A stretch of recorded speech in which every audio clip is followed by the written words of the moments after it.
We bought this 8-year-old travel trailer, and I'm going to show you a couple important reasons why we didn't buy something newer, some of the improvements that we made to this trailer, and why we love it so much. Get out of me, bug. We paid $8,000 for the trailer, and we've put in probably about $4,000 worth of upgrades, and that doesn't include labor.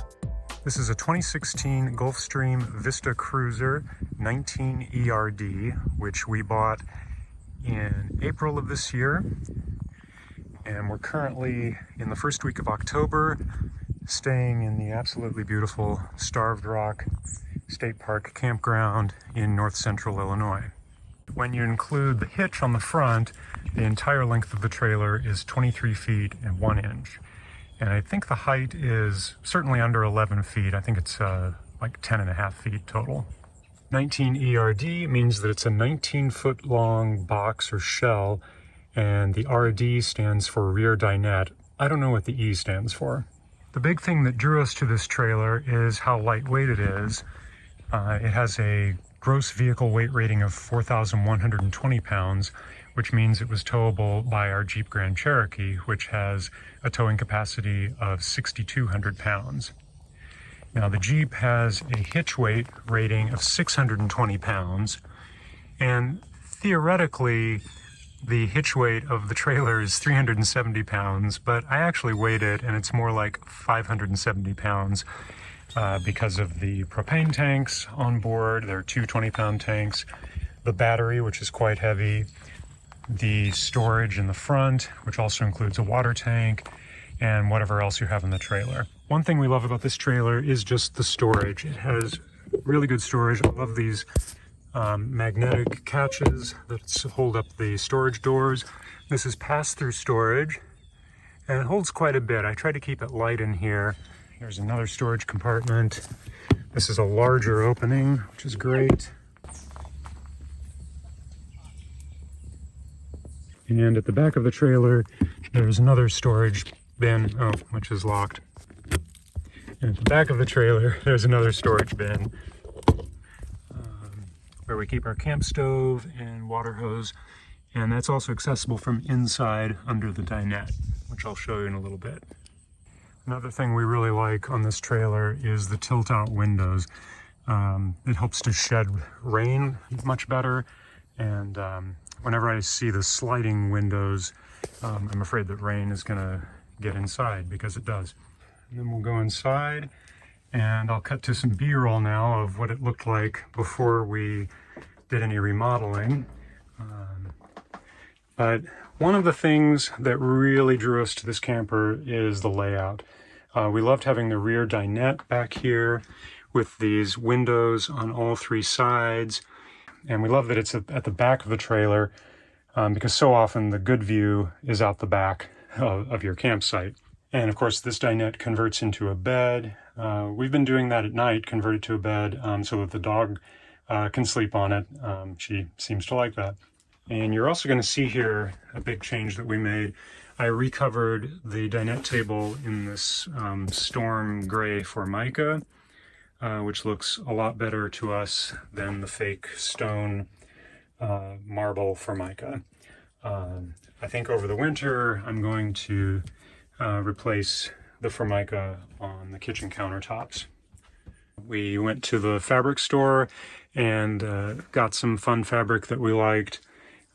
Maybe not to everyone's taste. How can you go wrong with these little, like, this is very nature-y. Mm-hmm. Oh, I like true. that. Yeah. It's more nature-y. And this is sort of watery. Yeah, watery and nature-y. And I also got some indoor-outdoor carpeting from Menards and adhered that to the dinette base. Under the dinette cushions, you can access that outside storage by lifting up these. Very handy. But over on this side, it's a little different. Under here is the hot water heater, and there's this screw that holds it down to keep you from opening it because they don't want you storing anything in there. But back here, where did I put it? Where's the, did I have this on backwards? Yeah, so I had the cover installed backwards. But there's more storage back here, and this actually holds a lot. And these dinette covers, I installed this carpeting just because it matches around the side, and it looks nice. And I also punched a couple of these holes so that it's easier to open them up. Over top, these storage cabinets that we painted, they hold quite a bit in there. We also recovered the valances with some fabric that we had. We installed this light, which I think was about 20 bucks on Amazon. We really like this little storage shelf. It's just great for charging stuff and just keeping Kleenex and whatever you want up there. The kitchen counter, there isn't a huge amount of counter space, but so far it hasn't been an issue for us. You always have the dinette table right here, and for our purposes it's been great. There's a microwave over top. There's a 2-burner stove, which I think I've only used once so far because we cook outside on the camp stove. My wife found this bamboo cutting board that we use kind of as extra countertop space over the stove, and also have a drying mat on it to dry dishes. The previous owner thankfully installed this really nice big deep stainless steel sink. The original is much smaller and shallower, and they also installed this faucet, and it has been great. Underneath we have garbage here and more storage. Again, the previous owner took out the base that was on this cabinet and it opened up all of the storage down on the bottom. And then we have drawers, 3 drawers. And then next to the front entry is the command center, I guess you call it. There's a sort of pantry cabinet up top. And there's light switches. There's a stereo, which isn't so great. Down here is the AC/DC converter and fuses in there. And there's a furnace duct for the ducted furnace. And the awning controls are also here. And we'll even open it up for you. Something else we had to do is the underside of the awning was really bad with mildew. Believe it or not, it looked much worse than this. And Mara actually used some awning mildew remover and a sponge mop to clean it, and it does look much better and doesn't smell anymore. We replaced this latch because it was broken. That was an easy, like, I don't know, maybe $5 part to get on Amazon, and it was relatively easy to install. I also installed this pull bar. It's really handy. It just helps you pull the door closed when you're going in. It sounds dumb, but it makes a huge difference. And then down below, we installed this screen defender, which keeps the dog from bursting through here and going after a bunny or a squirrel. There's a really good sized fridge. I don't remember the cubic footage. We removed the freezer door because the hinges were actually broken, and we find it works great even without the door on it. And the refrigerator holds so much. It's a 3-way fridge, which means it operates on 120 volt shore power, gas, propane, or off of battery power. So when we're towing down the road, we set it to battery and it runs off of the 12 volt power that the Jeep provides. In the center of the camper is this Dometic air conditioner, which is pretty loud, but it does what it's supposed to do. And continuing around from the kitchen, this is what we really loved about the trailer, is this floor plan that puts the dinette at the back and the bed at the front. So I push through here. We have a short queen, so it's 74-inch long, 60-inch wide queen bed with walk around on each side, which is just fantastic, and plenty of storage, a little closet on each side, and then overhead storage. And then underneath the bed, lift it up, we have storage underneath. Underneath this storage is the spare tire. It actually drops down below the floor level. And then under my violin case here is the water tank, which is about 2/3 full at the moment. And because this area is in front of the axle, I try to be really careful about not putting too much heavy stuff in here. So you're going to see it's like pillows and linens. We don't have much heavy up here because we want to keep the tongue weight, the hitch weight, as light as possible. A lot of people will tell you you need to replace your RV mattress, and you may very well want to. We thought about it, but the owners apparently never used the original mattress, and it was in really great shape.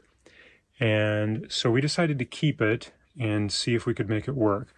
What we did is we got this bamboo fiber fill topper. So it's not a memory foam topper, because memory foam is heavy. And remember, I'm trying to limit weight on the front of the trailer because I don't want it on the hitch on the Jeep.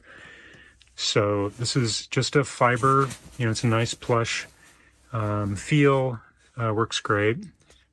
And then underneath that is this stuff. This is, I can't remember what it's called, but I'll link to it. It's basically a mat that goes under your mattress.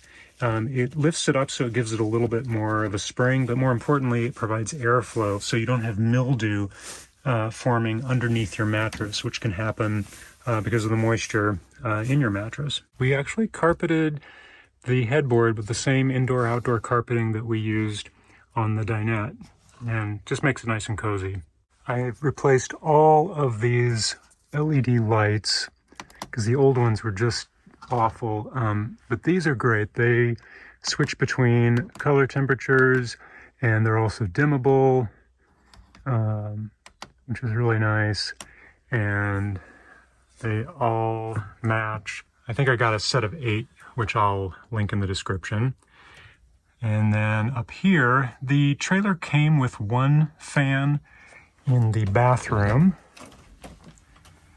You can see there. I replaced that fan because it was really loud with a MaxxAir fan. And we liked it so much in there that we decided to install a second MaxxAir fan in here over the bed. It seems extravagant, it probably is, but it's so worth it. They draw so much air, and you can also point them down to serve as a ceiling fan. Just makes a huge difference. On this side of the trailer is the toilet and sink area. That shoe storage is really ugly, but it works so well for holding stuff. And the fan again, I replaced that light. And then across from the bathroom is the shower. And this is something that we absolutely love. It is packed full of storage at the moment, but that's exactly what we love about it. We haven't actually even used it as a shower yet. We've just been using the bathhouses at the campgrounds. Another nice feature here with this bathroom arrangement, slide this over. See, if you open this door, you can latch the door open, and then this whole back area of the camper becomes sort of like a shower and suite area. So just for privacy, if you want, when you're taking your shower, and to have plenty of room. All right, so why did we buy this 8-year-old trailer? In the end, it came down to budget, of course, but also the build quality, the floor plan, and the simple fact that we could tow it with our Jeep. We looked at a bunch of new and less used trailers, and none of them ticked all our boxes the way Ruffles did. Oh yeah, we named him Ruffles. It's a long story. And knowing us, even if we'd bought a new trailer, we'd probably have spent a lot of time and money customizing it. Now, in this video, I showed most of the fun improvements we made, but if you're thinking about buying a used trailer, you'll want to also check out my next video. You'll see the even more important repairs and maintenance we had to perform to keep Ruffles dry and get him ready for safe travel. And you might also enjoy my earlier video where we came this close to buying a used casita. I really hope you enjoyed this video, and if you did, give it a like and please consider subscribing for more. I also love your feedback, so leave a comment too. Thanks for watching.